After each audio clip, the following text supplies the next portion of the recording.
കണ്ണനാമെൻ്റെ ഉണ്ണിക്കു പണ്ടു ഞാൻ വെണ്ണ ചേർത്തു കുഴച്ചു നൽകിയില്ലയോ.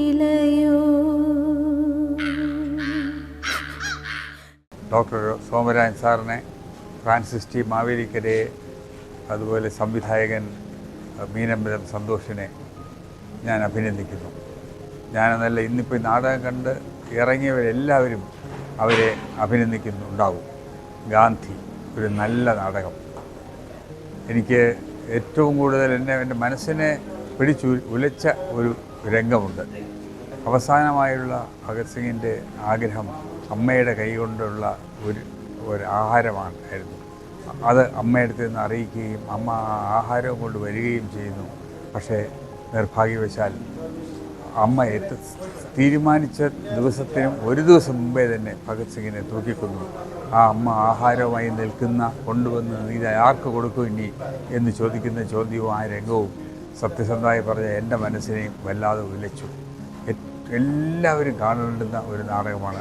ഇന്നത്തെ കാലഘട്ടത്തിൽ വളരെ പ്രസക്തമായിട്ടുള്ള ഒരു നാടകം. ഫ്രാൻസിസ് ടി മാവേലിക്കരയുടെ സംഭാഷണങ്ങൾ ഇത്രയും വലിയൊരു ഒരു ഒരു ഒരു ഒരു സബ്ജക്റ്റ് എങ്ങനെ ഇങ്ങനെ ചുരുക്കി എന്നുള്ളത് എനിക്കൊരു അത്ഭുതമായി. കാരണം ഒരു ഗാന്ധിയുടെ ജീവിതത്തിൻ്റെ ഒരു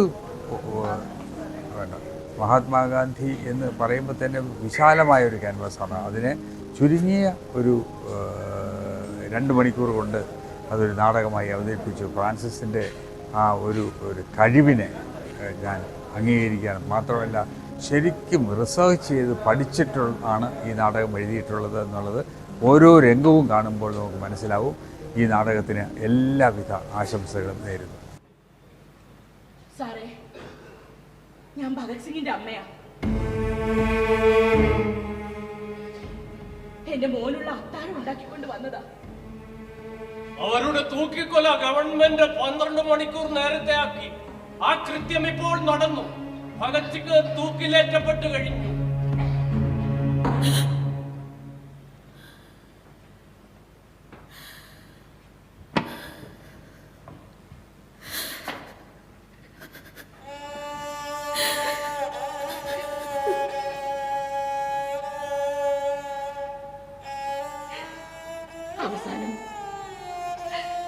അവസാനം അവരെന്റെ മോനെ അത്താഴപ്പട്ടിണിക്കിട്ട് കഴിവേറ്റി. അമ്മ നൊമ്പരം ചാലിച്ചുണ്ടാക്കിയ ഈ അത്താഴം എന്റെ കയ്യിൽ ഒരു സങ്കട ഹർജി പോലെ.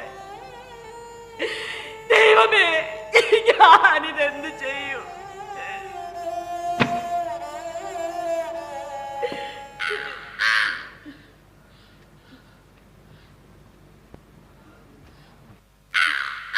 അമ്മേ,